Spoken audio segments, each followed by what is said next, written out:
नमस्कार सभी को। तो देखिए यहाँ पर हम लोग क्लास 7th का एक इम्पोर्टेंट चैप्टर डिस्कस करेंगे। क्यूरियोसिटी बुक जो साइंस की बुक है क्लास 7th की एनसीईआरटी की, उसको डिस्कस करने वाले हैं। उसके कुछ इम्पोर्टेंट नोट्स होंगे, मतलब पूरा चैप्टर है, उसको हम लोग ने बहुत आसान लैंग्वेज में आसान तरीके से समझा दिया है नोट्स के फॉर्म में, तो आपको कोई भी प्रॉब्लम इसमें नहीं होगी। चैप्टर का नाम है the ever wondering world of science. तो चैप्टर नंबर 1 है ये। तो पहला टॉपिक कह रहा है कि साइंस का नेचर जो है ये कैसा होता है, मतलब साइंस किस तरीके की होती है। तो साइंस जो है, पहले याद रखिएगा, साइंस जो है केवल फैक्ट को याद करना नहीं होता। जैसे मान लीजिए आपसे कहा जाए स्पीड ऑफ लाइट क्या होती है, तो स्पीड ऑफ लाइट की वैल्यू आपने याद कर ली तो वो साइंस नहीं है। ये क्या है? प्रोसेस ऑफ थिंकिंग है। आप आपकी सोचने की जो कैपेसिटी होती है या प्रोसेस जो होता है सोचने का, उसी को साइंस कहा जाता है। इसमें कौन-कौन सी चीज़ें इन्वॉल्व होती हैं? जैसे क्यूरियोसिटी।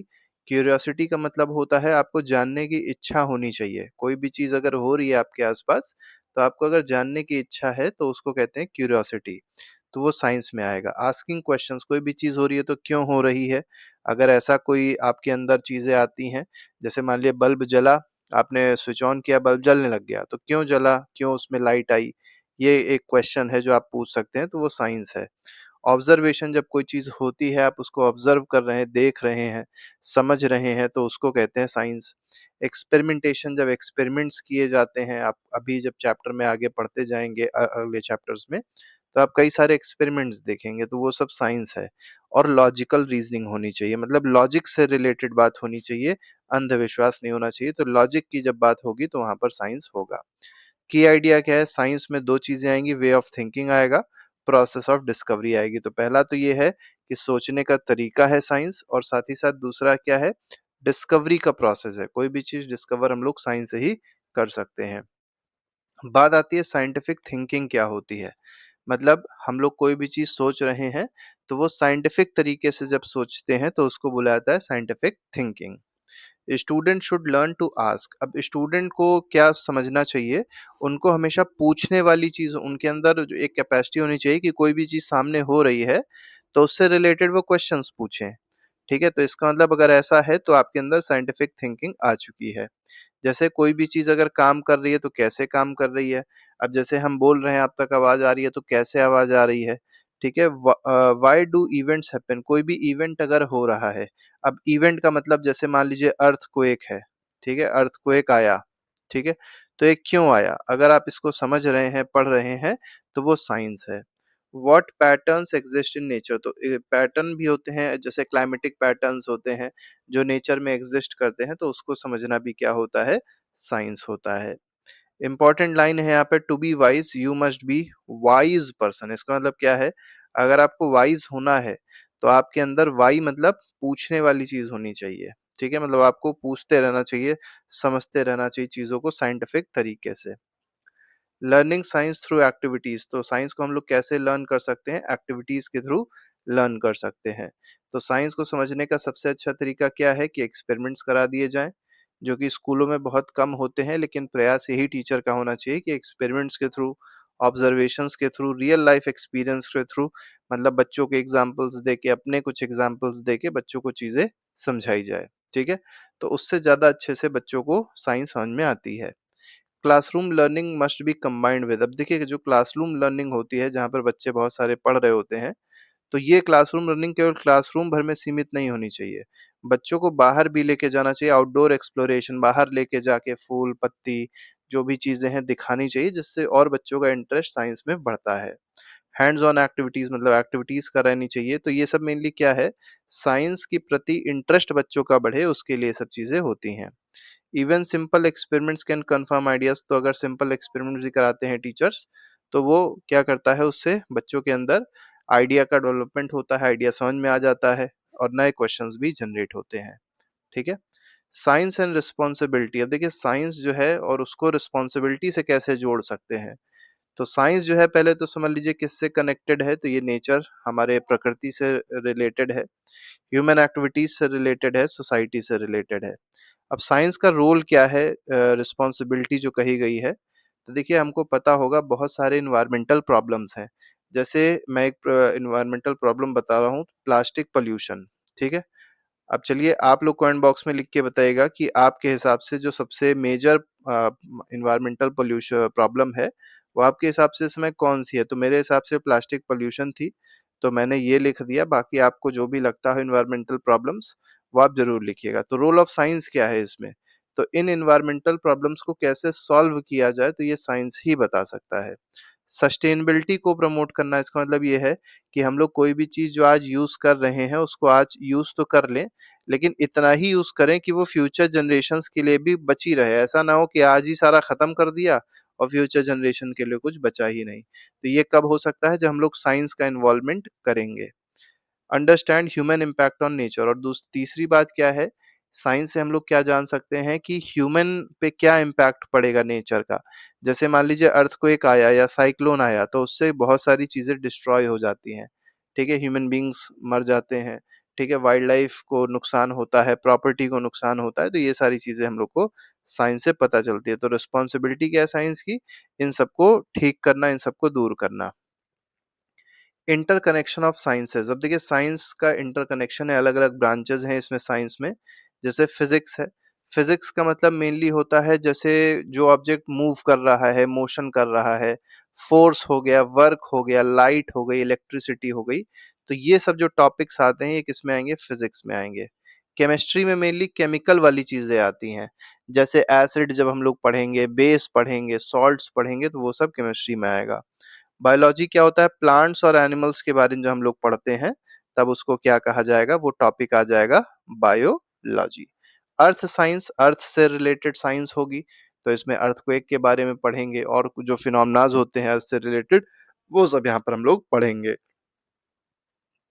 इंपॉर्टेंट कॉन्सेप्ट क्या है? ऑल ब्रांचेस आर इंटरकनेक्टेड, तो सभी ब्रांच एक दूसरे से इंटरकनेक्टेड होती है। मतलब केमिस्ट्री बायोलॉजी से इंटरकनेक्टेड होगी, बायोलॉजी का रोल कहीं ना कहीं केमिस्ट्री में होगा, इसी तरीके से सब एक दूसरे से इंटरकनेक्टेड होते हैं। Discovery in one field can help another, अब जैसे बायोलॉजी के टॉपिक पे मान लीजिए कोई डिस्कवरी हुई नहीं, तो हो सकता है उसका कनेक्शन केमिस्ट्री से भी हो, उसका कनेक्शन अर्थ साइंस से भी हो, उसका कनेक्शन फिजिक्स से भी हो। ठीक है, topics covered in the book, तो हमारी जो बुक होगी, मतलब ये जो बुक हम लोग पढ़ेंगे क्लास सेवेंथ में, उसमें जो टॉपिक्स होंगे, जैसे पहला है मटेरियल अराउंड अस। इसमें हम लोग प्रॉपर्टीज पढ़ेंगे मटेरियल की, कैसी होती है, क्या क्या होती है। फ्रूट्स जो है वो खट्टे क्यों होते हैं, कुछ फ्रूट्स। ठीक है, हल्दी जो होती है, मतलब जो टर्मरिक है, उसमें आप देखेंगे कलर क्यों लग जाता है, स्टेन मतलब क्यों हो जाती है। ठीक है, लीड्स टू, अब इससे क्या पता चलेगा हम लोग को? केमिकल प्रॉपर्टीज पता चलेगी ऊपर वाले चैप्टर से। ठीक है, आगे बढ़िए, इलेक्ट्रिसिटी एंड मटेरियल हम लोग चैप्टर पढ़ेंगे, तो बैटरी के बारे में जानेंगे, वायर बल्ब के बारे में जानेंगे आगे चल के। इससे क्या कॉन्सेप्ट पता चलेगा? इससे पता चलेगा कि मटेरियल जो है, कुछ मटेरियल ऐसे होते हैं जो इलेक्ट्रिसिटी कंडक्ट करते हैं, और कुछ मटेरियल ऐसे होते हैं जो इलेक्ट्रिसिटी कंडक्ट नहीं करते हैं। जैसे चम्मच देखिए यहाँ पर लगाया गया, चम्मच इसका बना होता है, स्टील का बना होता है। तो ये कैसा कंडक्टर है? गुड कंडक्टर है। तो ये इलेक्ट्रिसिटी को पास होने देगा, बल्ब ग्लो कर जाएगा यहाँ पे। ठीक है, इसी तरीके से क्लासिफिकेशन ऑफ मटेरियल पढ़ेंगे, इसमें मेटल्स और नॉन मेटल्स पढ़ेंगे। इससे हम लोग अलग अलग मटेरियल को यूज कर सकते हैं, जान सकते हैं कौन सा मटेरियल का कहाँ यूज होगा। अब जैसे मान लीजिए ज्वेलरी बनानी है, तो जब आप पढ़े होंगे तो आपको पता होगा ज्वेलरी किसकी बनी होगी? गोल्ड की बनेगी, या सिल्वर की बनेगी, या प्लैटिनम की बनेगी। ठीक है, कोई आयरन की ज्वेलरी नहीं बनाने लग जाएगा। ठीक है, अगर आपने ठीक से चैप्टर को पढ़ा होगा तो। चेंजेस अराउंड अर्थ पढ़ेंगे, हमारे आसपास जो चेंजेस हो रहे हैं दो तरीके के हैं, एक रिवर्सिबल चेंज होता है, एक इरिवर्सिबल चेंज होता है। रिवर्सिबल का मतलब होता है जिसको दोबारा वापस लाया जा सकता है, मतलब रिवर्स किया जा सकता है। और जिसको अनडन नहीं कर सकते, जिसको रिवर्स नहीं कर सकते, इरिवर्सिबल है। जैसे आइस का वाटर में कन्वर्जन किया, तो ये रिवर्सिबल है, क्योंकि वाटर को फिर से आइस में हम कन्वर्ट कर सकते हैं। लेकिन कोई चीज को जला दिया, बर्न कर दिया, तो उसको दोबारा नहीं ला सकते। ठीक है, तो ये हो गया। इसके बाद हीट एंड इट्स इफेक्ट से रिलेटेड क्वेश्चन पढ़ेंगे। तो जैसे हीट क्या करती है? तो स्पीड अप चेंजेस, कोई भी चेंज हो रहा होगा उसको तेजी से करती है। ठीक है, मेल्टिंग होता है हीट की वजह से। Example, ice melts faster when heated, तो बर्फ जो होती है तेजी से मेल्ट होगी जब उसको हीट किया जाएगा। इसी तरीके से वाटर साइकिल हम लोग चैप्टर में पढ़ेंगे, तो देखिए पूरा प्रोसेस है, किस तरीके से यहाँ से इवापोरेशन होगा, बादल बनेंगे, फिर प्रेसिपिटेशन होगा, पानी फिर बरस जाएगा नीचे, तो ये वाटर साइकिल है। इससे वाटर का लेवल हमारे यहाँ मतलब वाटर का कंटेंट अर्थ पे बना रहता है। ठीक है? लाइफ प्रोसेस पढ़ेंगे, इसमें ह्यूमन के बारे में पढ़ेंगे, कौन-कौन से प्रोसेस होते हैं, जैसे ह्यूमन में ग्रोथ होती है, ब्रीदिंग होती है, सर्कुलेशन ऑफ ब्लड होता है, न्यूट्रिशन होता है, तो ये सारी चीज़ें पढ़ेंगे। इसी तरीके से प्लांट्स में क्या-क्या चीज़ें पढ़नी है हम लोग को कि प्लांट जो है वो फोटोसिंथेसिस करता है। फोटोसिंथेसिस का मतलब वो है कि वो एक ऐसा प्रोसेस करता है जिससे वो अपना फूड खुद बना लेता है।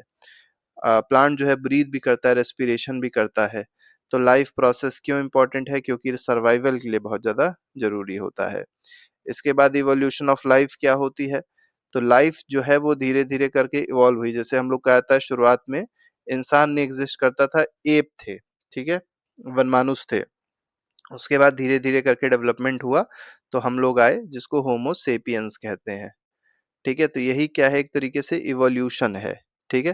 तो लाइफ जो है वो इवॉल्व हो रही है धीरे-धीरे करके। Organisms have developed system for survival, तो ऑर्गेनिजम्स में ऐसे सिस्टम्स क्रिएट कर लिए हैं, जिससे वो सर्वाइव अच्छे से कर सकते हैं, बैलेंस में रह सकते हैं नेचर के साथ में। Nature works in balance system, तो नेचर कैसे वर्क करता है? बैलेंस्ड सिस्टम में नेचर वर्क करता है। मेजरमेंट ऑफ टाइम हम लोग पढ़ेंगे कैसे होगा। तो मॉडर्न मेथड जो है जैसे क्लॉक आज हम लोग यूज करते हैं, जैसे टाइम देखना हो तो आप सीधे सीधे घड़ी देखते हैं, वॉच देखते हैं, आपको तुरंत टाइम पता चल जाता है। लेकिन पहले क्लॉक और वॉचेस नहीं हुआ करते थे। तो पहले क्या होता था, जो सूरज होता था, सूर्य की जो किरणें होती थी, उसकी शैडो हम लोग किसी भी ऑब्जेक्ट पे रखते थे, मतलब शैडो देखते थे किधर की ओर जा रही है, और उस शैडो से पोजीशन ऑफ सन से हम लोग जान जाते थे क्या टाइम हुआ होगा। ठीक है? यहाँ पर देखिए कुछ ऐसी इंस्ट्रूमेंट्स यूज़ किए जाते थे टाइम को मेज़र करने के लिए, ठीक है? लाइट एंड शैडोज़ पढ़ेंगे इसके बाद, तो लाइट क्या हेल्प करती है?